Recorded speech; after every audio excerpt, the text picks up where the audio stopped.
Big Boss season 9 Tamil உங்களை அன்புடன் வரவேற்கிறது. என்ன இது ரன்னிங் மேனில் வந்து பிக் பாஸ் அப்படின்னு நீங்கள் யோசிக்கலாம். பிக் பாஸ் அந்த டேர்ம் என்ன, அந்த விளையாட்டோட டேர்ம் என்ன? 50 லட்சம் கொடுப்பாங்க, ஃபோன், வேறு எந்த விஷயமும் இல்லாமல் அறிமுகமே இல்லாத ஒரு 15 பேர் 20 பேர். அதில் வந்து அவங்களுக்குள்ள நிறைய கான்ஃப்ளிக்ட் வரும், டாஸ்க்லாம் வைப்பாங்க. அந்த டாஸ்க்லேருந்து அவங்க வந்து எப்படி வந்து ஜெயிக்கிறாங்க, எவ்வளோ பொறுமை காக்குறாங்க, எத்திக்கல்ஸ் இல்லாமல் எப்படி இருக்கிறாங்க போகிறாங்க அப்படின்றது தான் பிக் பாஸ் விளையாட்டுடைய கருப்பொருள் இல்லையா? அது பிக் பிரதர்னு உலகமெங்கும் விளையாடப்படுது. அதே மாதிரியான ஒரு விஷயந்தான் இந்த ரன்னிங் மேன் படத்தினுடைய கதையும். இந்த ரன்னிங் மேன் படத்துடைய கதை என்னென்னா, அந்த கதைக்கு போகிறதுக்கு முன்னாடி இந்த மாதிரியான நிறைய படங்கள் வந்திருக்கு. அதுதான் நான் இங்கே சொல்லக்கூடிய விஷயம். ஏன்னா ஹார்டு டார்கெட்னு ஒரு ஃபில்ம், வேண்டாம் நடித்த படம். அதில் இதே மாதிரி தான் பணத்தை வந்து ஒருத்தவனுக்கு கொடுத்துருவாங்க, அவன் ஓடுவான், எல்லோரும் சேர்ந்து அவனை சாவடிக்கிறதுக்கு வருவாங்க, அவன் தப்பிச்சிட்டானா அந்த பணம் அவனுக்கு. அந்த மாதிரியான ஃபிலிம் தான் வந்து ஹார்ட் டார்கெட். அது வந்து யாருன்னா நம்ம ஜான் ஹூ. அவர் வந்து ஹாங்காங்லேருந்து வந்து ஹாலிவுட்டுக்கு படம் எடுக்க வந்து அந்த படத்தை எடுத்தார். ரொம்ப ஃபேமஸான ஃபிலிமு. இது ஒரு கதை. ஸ்குவிட் கேம் என்ன கதை? இதே மாதிரியான ஒரு கேம். அந்த கேமில் யார் வந்து ஜெயிக்கிறாங்களோ அவங்களுக்கு நிறைய பணம் இல்லையா? நான் வந்து 87, 88, 90s வந்து இந்த ரன்னிங் மேன் ஒரு ஃபிலிம் வந்தது. அது அர்னால்ட் ஷ்வார்ஸ்நெகர் இருப்பார். ஸ்டீவன் கிங் எழுதின அதே கதையை தான் அர்னால்ட் ஷ்வார்ஸ்நெகர் 1987 ரன்னிங் மேன் இந்த படத்தை வந்து எடுத்தாங்கன்னு வச்சுக்கோங்களேன். ஏறக்குறைய 40 வருஷம் கழித்து அதே கதையை கொஞ்சம் பட்டிட்டிங்கரிங்லாம் பார்த்து ஃப்யூச்சரில் நடக்கிற மாதிரி இந்த கதையை வந்து எடுத்துருக்காங்க. ஏன்னா ஒரே கதையை வெவ்வேறு காலகட்டத்தில் எடுத்திருக்காங்க. ஏன்னா 87 வந்து செல்ஃபோன் கிடையாது, 5G கிடையாது, தபால் கார்டில் தான் வந்து கம்யூனிகேஷன் எல்லாமே. அப்படி வந்த டைமில் ஒரு ரன்னிங் மேன் இருக்குல்ல, அதே மாதிரியான அதே கதையை இன்னைய நவீன கால யுகத்தில் 5G நெட்வொர்க்கு, AI இப்படிலாம் வளர்ந்துருக்கக்கூடிய நேரத்தில், அதுவும் செல்ஃபோன் இந்த மாதிரிலாம் இருக்கக்கூடிய நேரத்தில் இப்படி ஒரு படம் எடுத்தால் எப்படி இருக்கும் அப்படின்னு ஒரு படத்தை வந்து நம்ம எட்கர் ரைட் இந்த படத்தை வந்து எடுத்துருக்கிறாரு. இவர் ஏற்கனவே பேபி டிரைவர்னு ஒரு படத்தை எடுத்தவர். சரி, இந்த படம் எப்படி இருக்குது? ஏற்கனவே எடுத்த கதையை தான் திரும்பவும் எடுத்திருக்காங்க அப்படின்னும் போது இது எந்த அளவுக்கு அவங்க வித்தியாசப்படுத்தியிருக்காங்க அப்படின்றத கொஞ்சம் விரிவாகவே பார்க்க போகிறோம். அதற்கு முன்பாக இந்த தளத்தை இதுவரை சப்ஸ்கிரைப் பண்ணாதவங்க சப்ஸ்கிரைப் பண்ணுங்கள், லைக், கமெண்ட், ஷேர் பண்ணுங்கள். ஸோ விரிவான பார்வைக்கு ஸ்டே டியூன்ட் வித் அஸ்.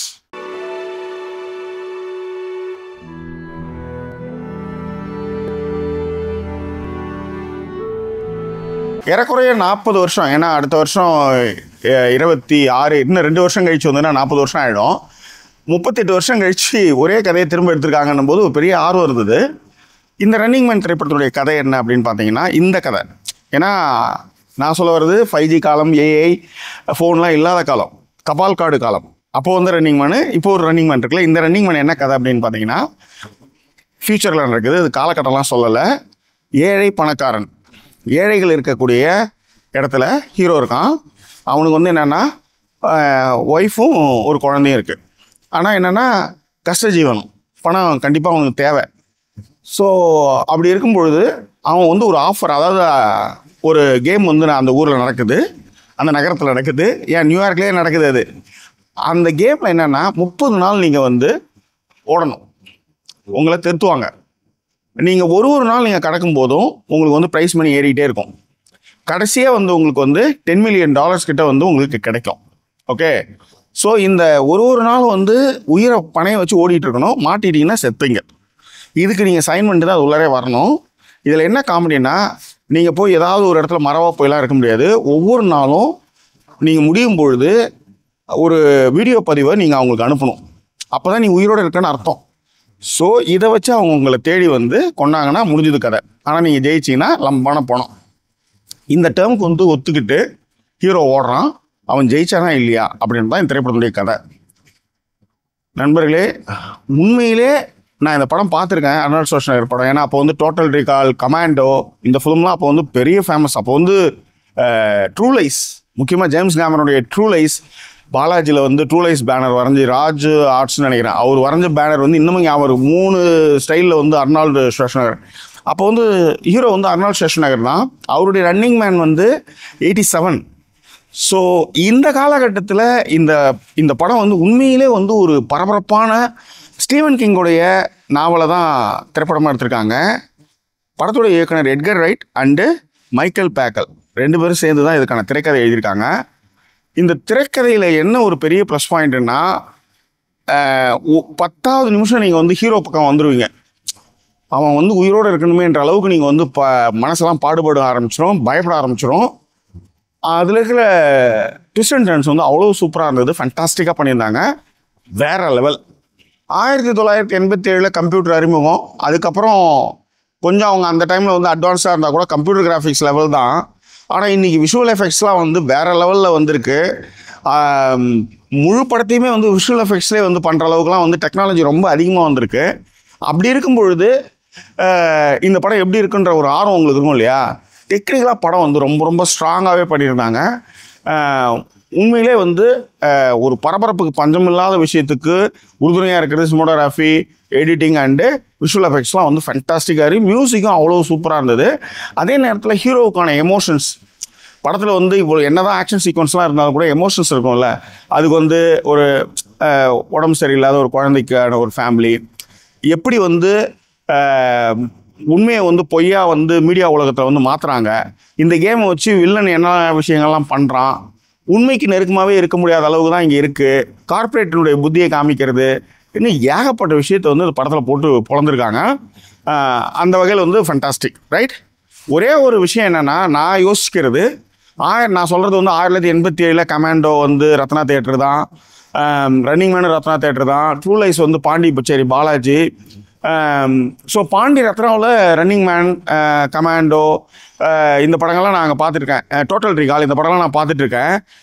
ஆனால் ஏறக்குறைய ஒரு 37 வருஷம் 37 வருஷம் கழித்து நீங்கள் வந்து பார்க்கும்போது நான் வந்து யூகேயில் அதே கதையோடைய படத்தை வந்து யூகேவில் பார்க்குறேன், மிடில் ஸ்ப்ரோவில் ஒடியன் தேட்டரில் பார்க்குறேன் அப்படின்னும் போது உண்மையிலே இது வந்து என்ன வந்து ட்ரமெண்டஸ் சேஞ்ச் ரைட். ஹீரோ ஒரு நாளும் கடக்கும் போதுன்னு ஒரு விஷயம் இருக்குல்ல, அந்த ஒரு நாளும் கடக்கும் போதும் ஒரு யுகம் மாதிரி ஒரு ஃபீலை வந்து இந்த படம் வந்து கொடுக்குது.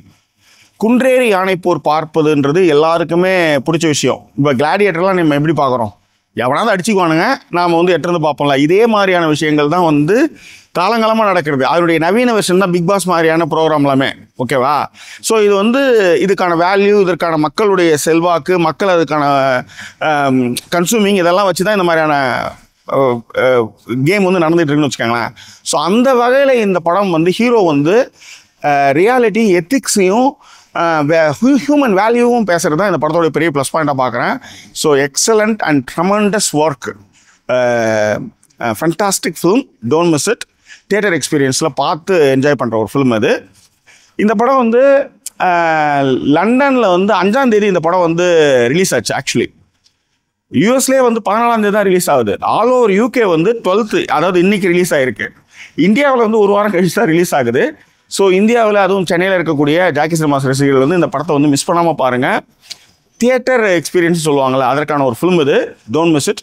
வேற என்ன உங்கள் கருத்துக்களை பின்னூட்டங்களை தெரியப்படுத்துங்க. இன்னும் வேறொரு எபிசோடில் உங்களை நான் சந்திக்கிறேன். அதுவரை நன்றி கூறிய விருது உங்கள் ஜாக்கி சேகர். நன்றி, வணக்கம்.